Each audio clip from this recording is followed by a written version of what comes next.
Hello hello mister Bhaskar சாருங்களா? நான் கங்கைமரம் பேசுறேன் சார். என்ன விசேஷம்? ஒண்ணு இல்ல சார், போன 13ஆம் தேதி அன்னைக்கு நம்ம டிவி ப்ரோகிராம்ல மியூசிக் ப்ரோகிராம்ல ஒரு பையன் ஒருத்தன் பண்ணானே, யார் சார் அது? நமக்கு வேண்டியப்பட்ட பையனா சார்? அப்படிங்களா? அந்த பையனை நாளைக்கு கொஞ்சம் என்ன பார்க்க வர சொல்ல முடியுமா சார்? வாங்க. டாடி டாடி வாங்க. பரவாயில்ல, எங்கே நிக்கிறேன். சும்மா வா.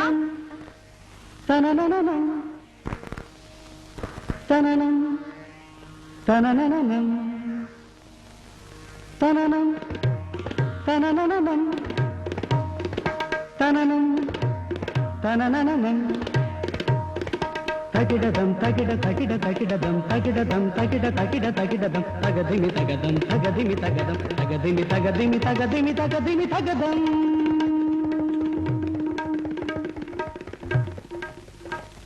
யாரு? ஹலோ ரவியா, பாப்பா உட்காரு. பரவாயில்ல சார். உட்காரப்பா. பரவாயில்ல, இருக்கட்டும் சார். எங்க கோயில்ல ராகதீபம் ஏத்தினதுக்கு அப்புறம் சந்தர்ப்பம் தானா வருது போல இருக்கு. I love your voice. Thank you. டிவியில் கூட ரொம்ப நல்லா பாடினீங்க. கங்காமரம் வர சொல்லிருக்காருல்ல? Really you are a lucky man. முதல்ல உங்க கோயில்ல பாட சந்தர்ப்பம் கிடைச்சதும் ராதாவோட முயற்சியும் தான். நோ நோ, உங்ககிட்ட திறமை இருக்குப்பா. அன்னைக்கு கோயில்ல பாடும்போதே எனக்கு தெரியும். You have a brilliant future. கங்காமரம் எப்ப வர சொன்னாரு? நாளைக்கு காலையில 8 மணிக்கு பா.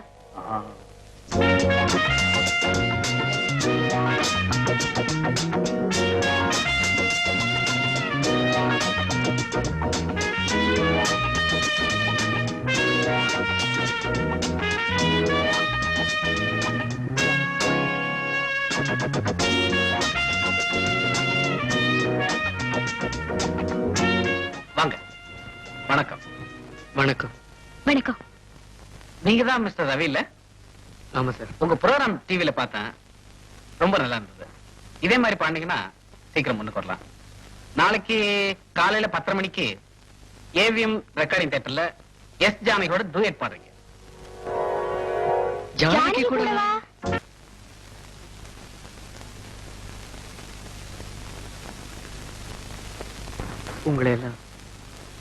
உங்களை எல்லாம் விட்டுட்டு போகணுங்கிறத நினைக்கும் போது எனக்கு ரொம்ப கஷ்டமா தான் இருக்கு.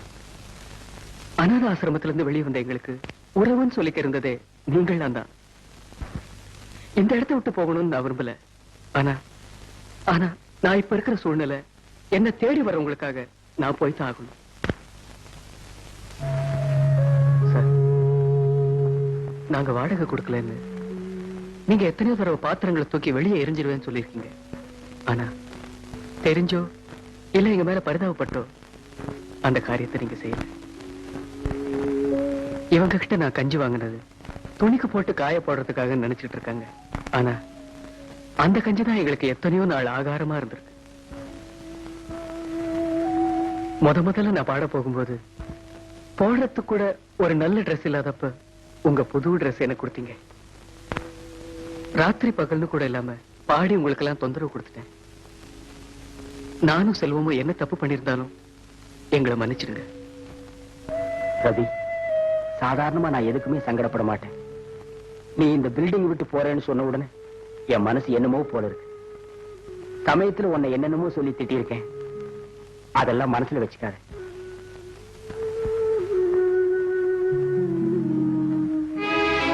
நாங்க புறப்படுறோம்.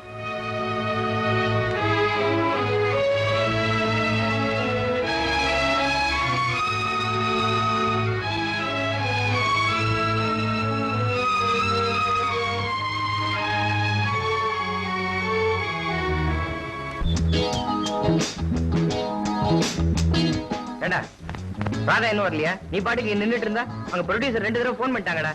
ஏண்டா கொஞ்சமாவது பொறுப்பு இல்ல இருக்க. நான் என்னடா பண்றது? அவன் வரட்டும். இது வேற. ஹலோ, யாருங்க பேசுறது?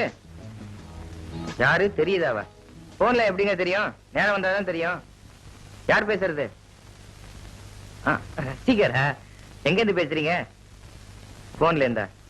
யோ வைப்பா, எல்லாம் உன் ரசிகர் தான். ஏண்டா நானும் தெரியாம தான் கேக்குறேன். 10 நாளா டெய்லி இறங்கி வந்து கேக்குறேன். ஏண்டா அவங்க வந்தாங்களா வரலையா இதெல்லாம் நீ கவனிக்க கூடாதா? இத பாருப்பா, நான் சொல்லியாச்சு. இதுக்கு மேலே அவங்க வரலன்னா நான் என்ன பண்ண முடியும்? கவனிக்கணும்டா, கவனிக்கணும். நீ எப்படி முன்னுக்கு வர போற? ஏண்டா ஒரு மனுஷன் 10 நாளா ஏசி இல்லாத இருக்க முடியுமா? முடியாதே. உன்னால ஏசி இல்லாம இருக்கவே முடியாது. போன நீயே எடுக்கிறியா? கொஞ்சம் கூட பந்தாவே இல்லையா? ஹலோ, வணக்கம் சார். அப்படியா? பரவாயில்ல சார், அட்ஜஸ்ட் பண்ணிக்கலாம். சார், எனக்கு தெரியாது சார், உண்மையா தெரியாது. பரவாயில்லையா சார்? ஓபனா சொல்றேன், எனக்கு தெரியாது சார். ஓகேயா? சரி சார், நீங்க ஓகே சொன்னா ஓகே தான். யாரா போன்ல? எல்லாம் நம்ம ப்ரொடியூசர் தான். கன்னட பாட்டு பாடுன்னு சொல்றாரு. எனக்கு லாங்குவேஜ் தெரியாதுன்னு சொன்னேன். பரவாயில்ல, தமிழே எழுதி பாடுன்னு சொல்றாரு. அடி சக்கா. நேரம் வேற ஆச்சு, ராதா இன்னும் காணோம். இது பாத்தீங்களா, நீங்க முதல்ல ரெக்கார்டிங்ல பாடினப்போ எடுத்த போட்டோ. இது பாத்தீங்களா, நீங்க சீஃப் மினிஸ்டர் கூட எடுத்தது. இது பாருங்க, ரஜினி கூட எடுத்தது. அப்புறம் பாலச்சந்தர் கூட எடுத்தது. கமல். ஏண்டா டேய், நீ தான் இருக்கே, ஒரு நாளாவது பேப்பர்ல வந்த போட்டோவை எடுத்து வச்சிருப்பியாடா? ராதாவை பாரு. பேசுவடா, பின்னாடி செட்டப்பா உட்காந்துருக்கல, நல்லா பேசுவடா. ஏங்க, அவங்கிட்ட என்ன மாட்டி விட்டீங்க பாத்தீங்களா? ஆமா, அவன் பாடுற பாட்டெல்லாம் எழுதி வச்சிருக்கீங்களா? எழுதி வைக்கிறதா? கார்பன் காப்பி எடுத்து என் ஃப்ரெண்ட்ஸுங்களுக்கு அனுப்பிச்சிட்டு இருக்கேன். சரி. டேய் செல்வம், இவளுக்கு பைத்தியம் பிடிக்குதோ இல்லையோ. சாரி. பரவாயில்ல, நீங்க அப்படி கூப்பிடுறத நான் விரும்புறேன். ஐயோ, எனக்கு பைத்தியம் பிடிக்கிறதுக்குள்ள ஸ்டுடியோ வரக்கூடாதா? ஏனோ இதே தொல்லையா போச்சு. அடே கொஞ்சம் தள்ளி உட்கார்ற. இத பாத்தியா? இதான் நேத்து பாடின பாட்டு. எங்கிட்ட வேண்டாமா அங்க குடுமா. இது வரைக்கும் அவரு 17 படத்துல 37 பாட்டு பாடியிருக்காரு. பாவண்டி, அவங்களெல்லாம் விட்டுருடி. ஏண்டி இப்படி தோணான்னு வந்தவங்களே உயிர் எடுக்கிற? அதான் அவர் ஒவ்வொரு பாட்டு பாடும் போது என்கிட்ட சொல்லி என்ன உயிர் எடுத்த. இப்ப இவங்களையுமா படிச்சவங்களா வந்திருக்காங்க, எங்கேயாவது ஜாலியா சுத்தி பாக்கலாம்னா உனக்கு அவரு புராணமே சரியா இருக்குது. ஏய், உங்ககிட்டயா சொன்ன? அவகிட்ட தானே சொன்னேன். உனக்கு என்னடி ஓடி இப்படியே பேசிட்டு இருந்தா எப்படி? அவர்கிட்ட கேட்டு மேரேஜ் விஷயம் முடிவு பண்ணிக்கலாம்ல. இத பாருடி, இப்பதான் அவர் நல்ல பொசிஷனுக்கு வந்திருக்காரு. இன்னும் நல்லா வளரட்டும்டி. இப்படியே தாண்டி கேட்ட இதே பதில் தான். தாதா, நீ அவர் வளர்ச்சிக்காக பாடுபட்ட, அவரு ஒரு நல்ல பொசிஷனுக்கு வந்திருக்காரு. இதெல்லாம் நாங்க எதுக்காக சொல்றோம்னா, கோபுரத்தை கட்டினவன் கூட அது அண்ணாந்து தாண்டி பாக்கணும். சரி பாட்டி. நேயர் விருப்பம் நிகழ்ச்சி ரவிக்குமார் அவர்கள் பாடிய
ஆவாரம் பூவாக அள்ளாம கிள்ளாம அணைக்க துடிச்சிருக்க. அச்சாரம் போட்டாச்சு 5-6 நாளாச்சு தனிச்சு தவிச்சிருக்க.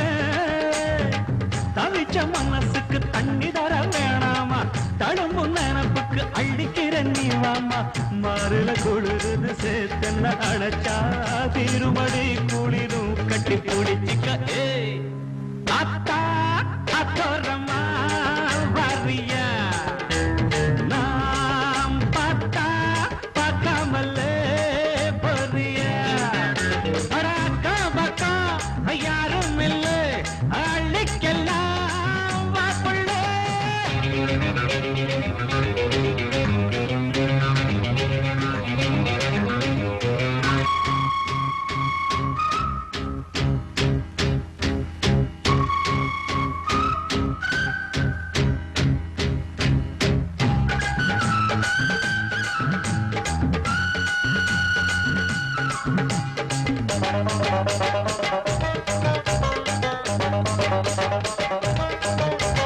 நான் போறேன் முன்னாலே நீ வாடி பின்னாலே நாய்க்கர் தோட்டத்துக்கு பேசாதே கண்ணாலே என்னாடி அம்மாளே வாடுற வாட்டத்துக்கு சிரிச்ச சிரிப்புல சில்லறையும் செதறுது செவந்த மோகம் கண்டு என் மனசு பதறுது பவள வாயில தெரிகிற அழக பார்த்ததுமே மனசும் பட்டு துடிக்குது ஏய் அத்தா அத்தோரமா வரிய அடமாம் பார்த்தா பார்க்காமலே பரியா அட அக்கா பக்கா யாரும் இல்லை அள்ளிக்கலாம்